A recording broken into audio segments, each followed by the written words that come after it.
بیٹی السلام علیکم ورحمۃ اللہ وبرکاتہ۔ بیٹا، دین اسلام کی بنیاد اعتدال پر ہے، توازن پر ہے۔ یہ نظام حسن ہے۔ اللہ حسین ہے، العادل ہے۔ تمام انبیاء اکرام علیہم الصلاۃ والسلام نے بشمول ہمارے آقا و مولا فخر موجودات خاتم الانبیاء والمرسلین باعث تخلیق کائنات رحمت للعالمین صلی اللہ علیہ وآلہ وبارک وسلم نے اعتدال کی تلقین کی ہے۔ خیر الامور اوسطها، شریعت مطہرہ کا مزاج عالی شان ہے۔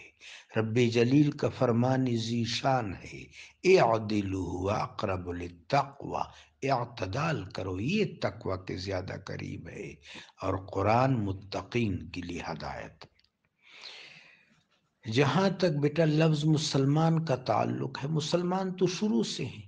آدم علیہ السلام کی اولاد میں نوح علیہ السلام کو ماننے والے مسلمان، ادریس علیہ السلام کو، ہود علیہ السلام کو، صالح علیہ السلام کو، سیدنا ابراہیم خلیل الرحمن علیہم السلام کو، تمام انبیاء کو ماننے والے سب مسلمان ہیں۔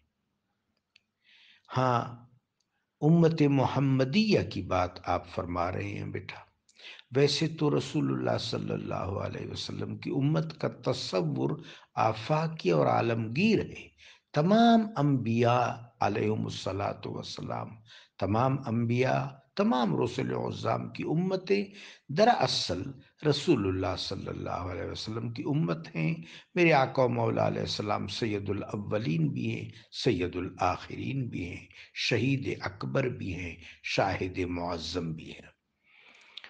میرے آقا و مولا علیہ السلام کی بعثت کے بعد جو مسلمان ہیں، ان میں شدت پسندی کا آغاز سب سے پہلے نواسب سے ہوا۔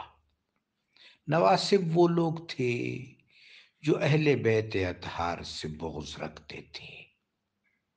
ان لوگوں نے شدت پسندی کا مظاہرہ کیا۔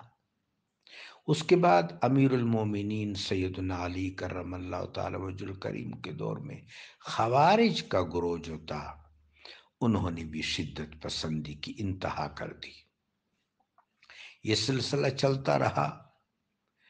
پھر حشیشین نامی یہ جو گروہ تھے، ایسیسینیٹرز، حشیشین، فدائین، جنہوں نے قلعہ الموت بنایا تالکان کی پہاڑیوں میں، حسن بن صبا ان کا سربراہ تھا۔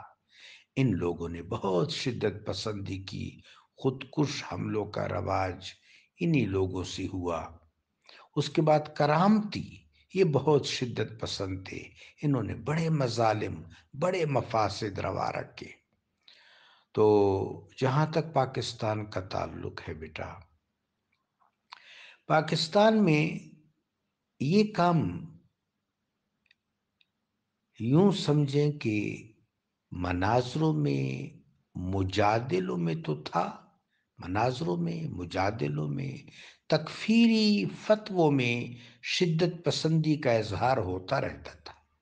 لیکن 1979 سے جو فضا قائم ہوئی ہے، وہ مناظروں اور مجادلوں سے آگے بڑھ گئی ہے، اور اس نے ہتھیار کو اپنے ہاتھ میں لے لیا ہے، اور وہ برسری پیکار ہو گئی۔ یہ وہ شدت پسندی ہے جو میدان میں ہوتا رہی اور برسری پیکار ہو گئی۔ اس میں بہت سے عوامل کار فرمائے ہیں۔ آئین سازی میں جو